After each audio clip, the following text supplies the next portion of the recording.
What's up guys, Kyle here, and I want to show you my 2012 S Squared bike check.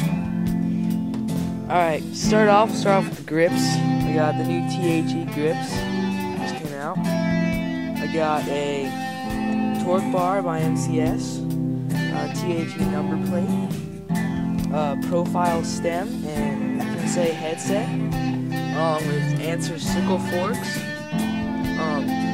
Sun Envy rims, double wall, redline hubs, black spokes, and Tioga power block 20 by 1.75 front tire. I also have an Odyssey slick cable, and then of course the S Squared CEO frame,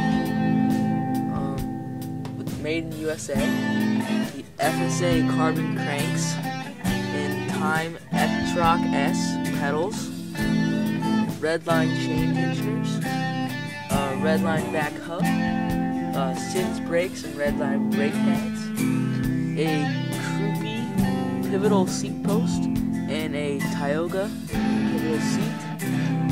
And I also got a Krupi sprocket 39 tooth and a 14 back sprocket,